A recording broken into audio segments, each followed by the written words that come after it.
এক বিশাল সুন্দরবনে বাস করত এক শক্তিশালী বাঘ এবং একটি বিশাল দেহী ভাল্লুক। বাঘটি ছিল খুব অহংকারী। সে ভাবত বনের সব বুদ্ধি আর শক্তি শুধু তারই আছে। অন্যদিকে ভাল্লুকটি ছিল বেশ শান্ত কিন্তু খুব বুদ্ধিমান। এক গ্রীষ্মের দুপুরে নদীর ধারে একটি বড় মাছ ধরা নিয়ে দুজনের মধ্যে প্রচণ্ড তর্ক শুরু হয়ে গেল। বাঘ গর্জন করে বলল, এই মাছ আমার, আমি আগে দেখেছি।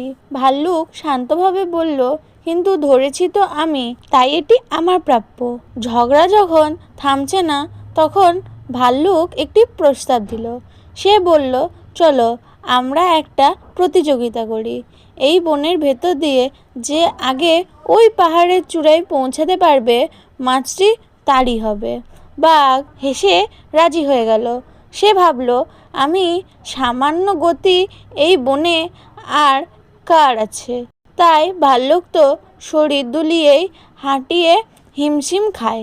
দৌড় শুরু হতেই বাঘ উল্কার বেগে ছুটতে লাগলো।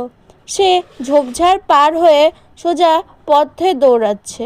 ভাল্লুক জানতো সে দৌড়াতে পারবে না, তাই সে বনের ভেতর পুরনো শুকনো খালের পথ ধরল, যা পাহাড়ের সংক্ষেপ পথ হিসেবে পরিচিত ছিল।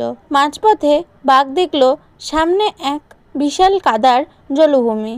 সে কাদা এড়িয়ে যাওয়ার জন্য অনেকটা পথ ঘুরে যেতে বাধ্য হলো। এতে তার অনেক সময় নষ্ট হয়ে গেল। এদিকে ভাল্লুক তার মোটা চামড়া আর শক্ত থাবার সাহায্যে অনায়াসে ঝোপঝাড় মারিয়ে ছোট পথ দিয়ে এগিয়ে চলে গেল। বাঘ যখন হাঁপাতে হাঁপাতে পাহাড়ের চূড়ায় পৌঁছালো, সে অবাক হয়ে দেখল ভাল্লুক সেখানে বসে মনের সুখে বিশ্রাম নিচ্ছে। বাঘ বিশ্বাসই করতে পারছিল না যে সে হেরে গেছে।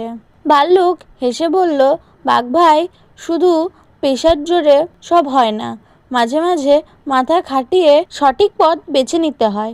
বাঘ নিজের ভুল বুঝতে পারল এবং তার অহংকার চূর্ণ হলো। সে সেদিন ভাল্লুকের সাথে মাছটি ভাগ করে খেলো এবং তাদের মধ্যে চমৎকার এক বন্ধুত্ব হয়ে গেল।